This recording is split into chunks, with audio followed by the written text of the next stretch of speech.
In his home country of Argentina, he is known simply as Dios, God. With a ball at his feet, a genius. But a genius is often flawed, and no one more so than Diego Armando Maradona. There will never be another Maradona. He defines a nation, yet divides opinion. Technically, the most complete player in the history of the game. Genius or rebel, magician or maverick. Maradona was the king of Naples. He arrived and they won the championship. Maradona's career has scaled the heights and plumbed the depths in equal measure. We saw clearly that he went up and he used his hand and he punched it in. Ever controversial, but his ability with the football was beyond all doubt. It was hard to sleep when you knew you were facing Maradona. He was fantastic. His ability, his technique, his agility, his speed and his left foot.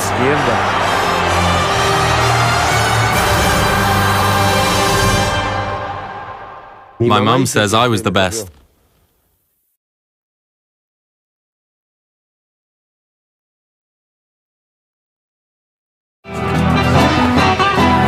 The tango, the pride of Argentina. Passionate, graceful, stylish.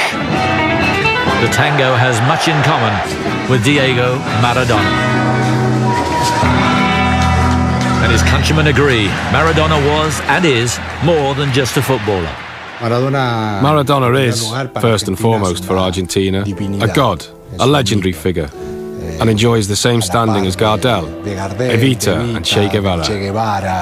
Maradona is Argentina. He's synonymous with the country, whether you like it or not. He represents many things and he generates enormous controversy in the country. There's a love-hate relationship with him, but at the same time, there's a massive attraction towards all he does and what he says. A living legend, one of Argentina's most important artists, a man who brought joy to the rest of the country like few others have.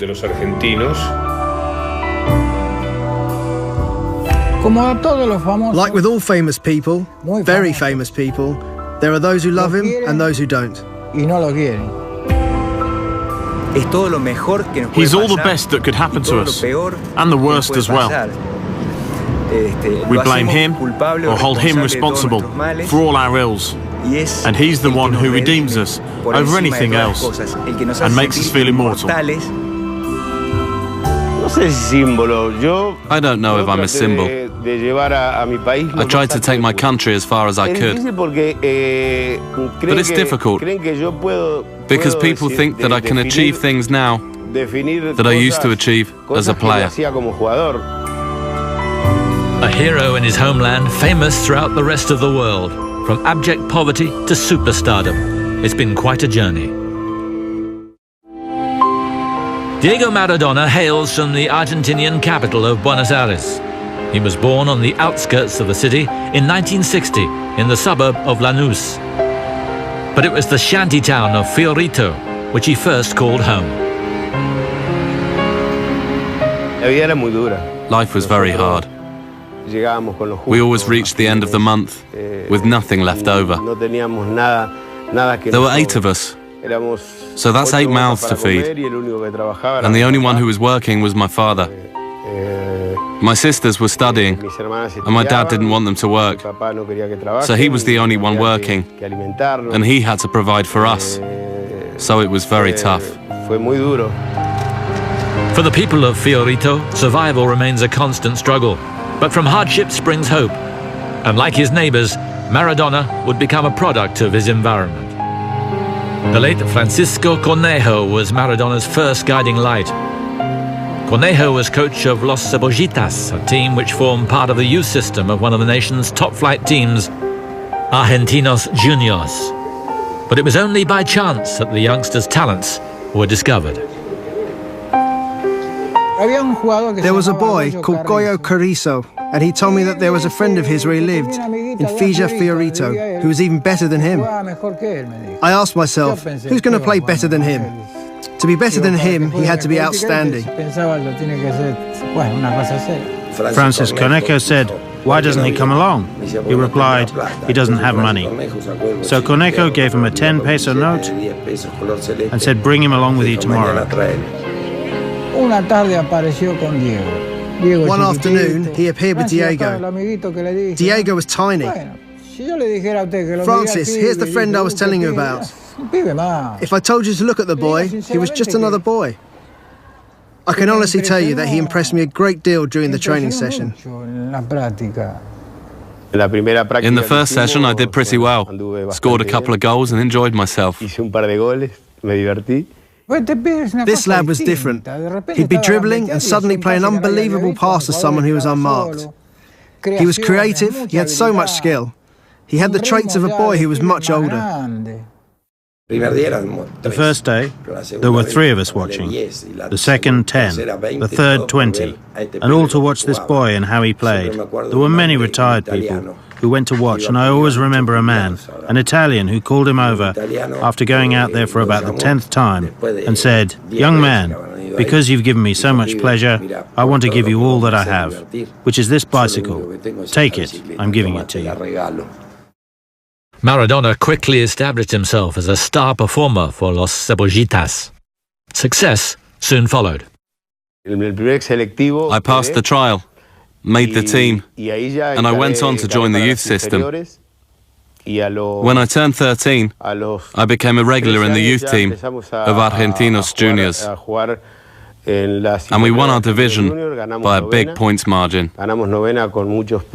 We had a great side. Under the watchful eye of Cornejo, Los Cebollitas embarked on an astonishing unbeaten run, 136 games. On the pitch, Maradona dominated. Off the pitch, however, it was a different story. I remember Diego was almost like a son to me when he was small.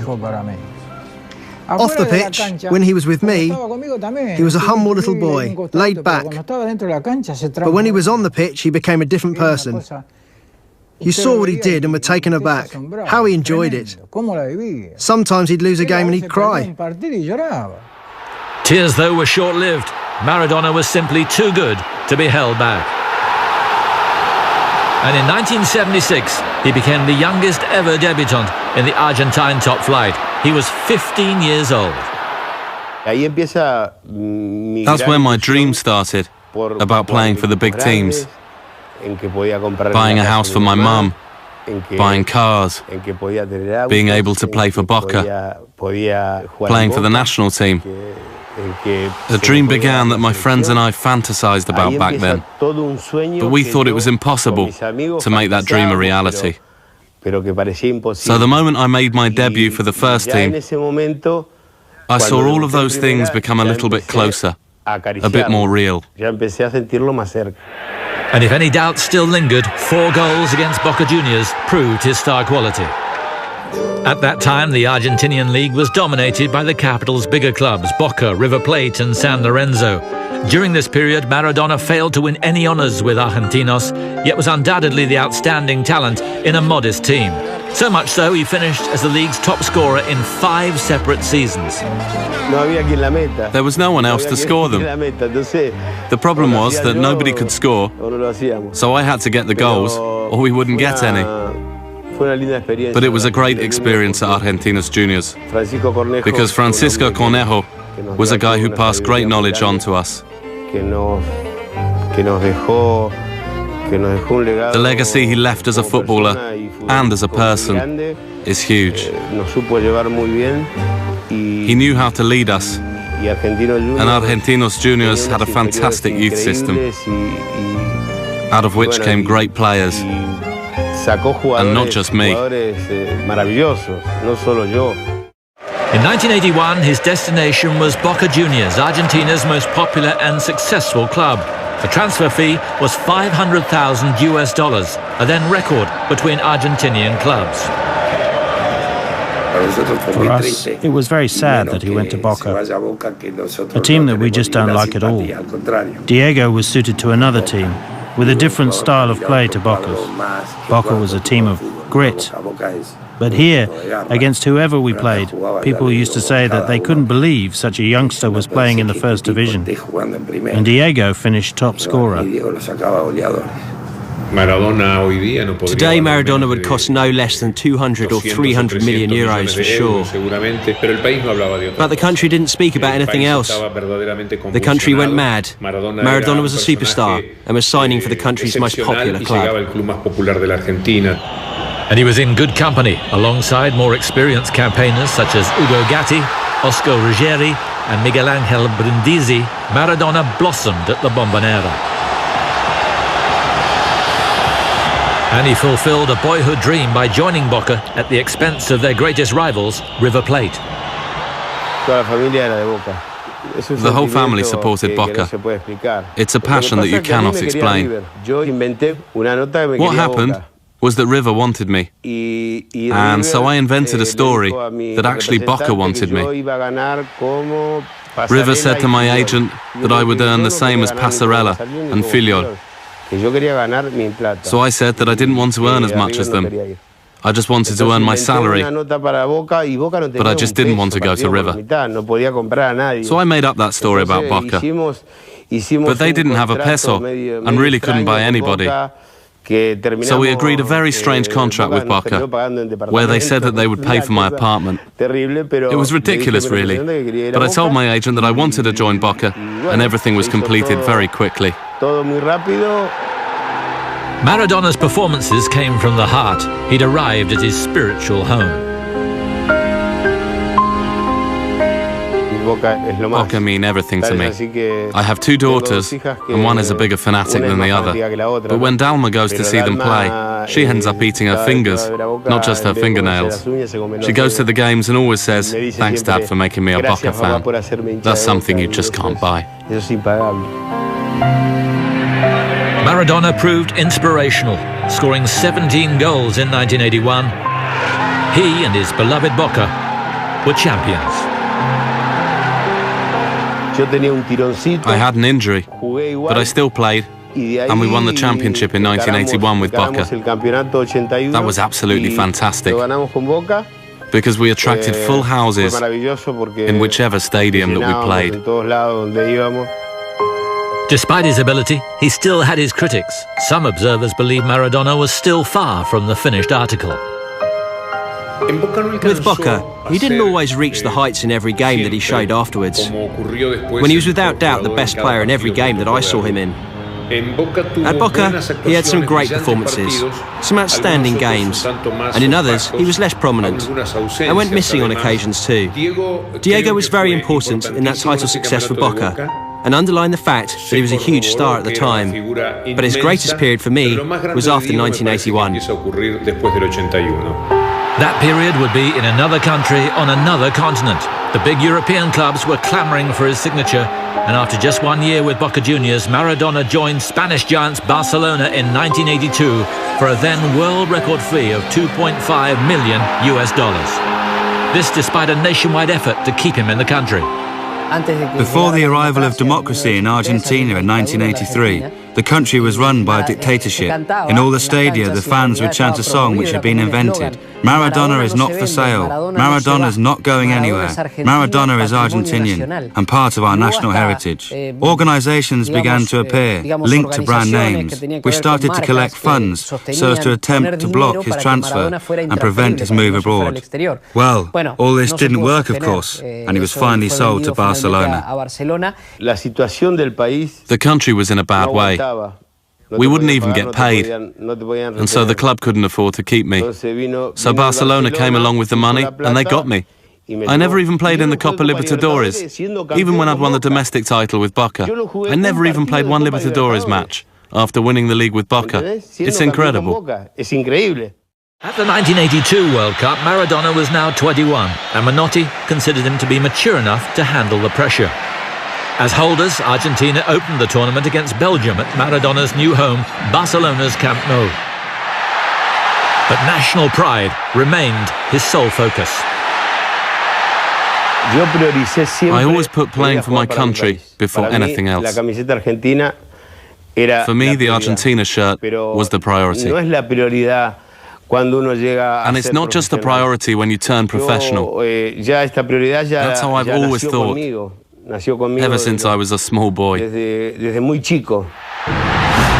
Belgian game plan was to man-mark Maradona, who as a result failed to influence the game as he would have liked.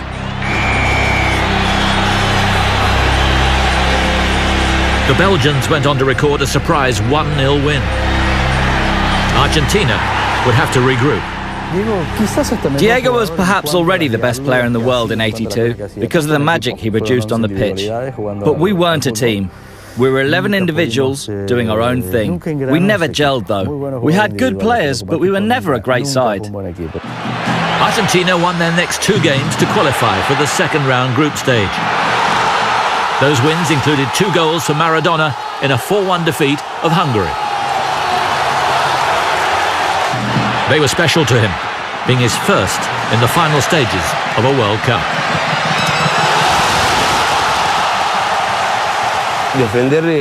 To wear the Argentina shirt is the maximum any footballer can aspire to.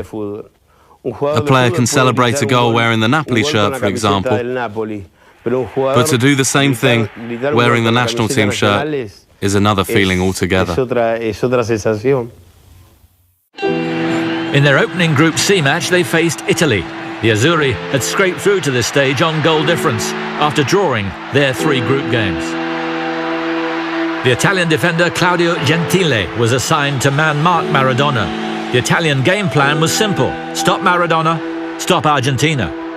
The aim of Gentile was to stop him playing, and it worked quite well, because Maradona didn't have a great game. In order to stop Maradona, you had to use your hands, your feet, you had to kick him. Otherwise there was no way of stopping him. I think it would be even greater if he played football today, because no one could foul him as much as they did in '82. Gentile marked him fairly heavily, but it would have been the same if I'd been marking Maradona. The only way you could stop Maradona was like that. Italy played us first in a dirty game, a game that changed the history of football a little, because the skillful players began to be offered protection due to the treatment handed out by the Italians to Maradona, especially Gentile. FIFA changed the rules and began to protect those flair players.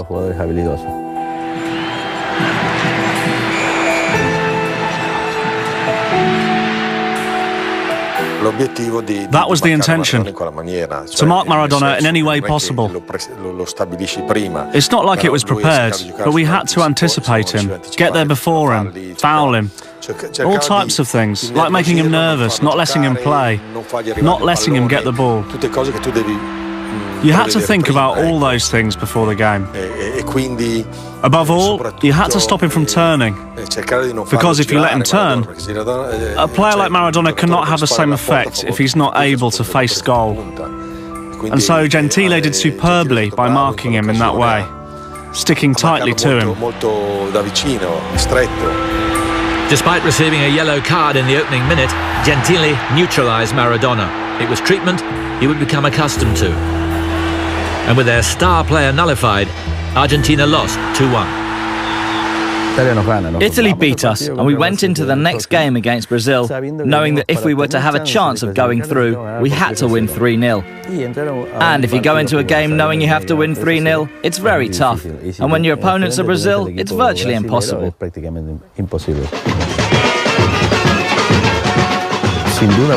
Without doubt, Brazil had a great team. In my opinion, it was the best Brazilian team that didn't win the World Cup. They had some exceptional players. But we also had some great players. We had the bulk of the team from '78 that had won the World Cup. And what's more, there was Diego Maradona, who in those 4 years had become the greatest player in the world. But the Brazilian class of '82 was a team full of talent. And they took the lead when Adair's free kick led to a tap-in for their own number 10 and talisman, Zico. It was a game where some of the biggest names in world football were on the pitch. We were more of a team, whereas they were more about individuals playing together. Brazil went on to win 3-1. The defeat eliminated Argentina from the tournament, and they relinquished their crown as World Cup holders. To make matters worse, Maradona's first World Cup ended with a red card. He was sent off for a challenge on Brazilian midfielder Batista. His frustration all too evident. Diego didn't have a good World Cup in '82. He had great games like against Hungary, and also poor games by his standards, especially the last two against Italy and Brazil. Of course, he also got sent off in the match against Brazil. So all in all, it was a sad World Cup for Diego.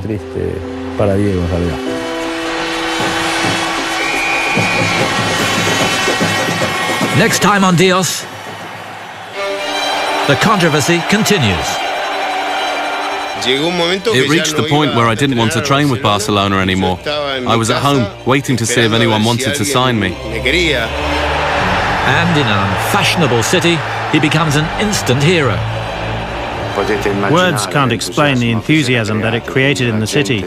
People were dreaming about seeing Diego.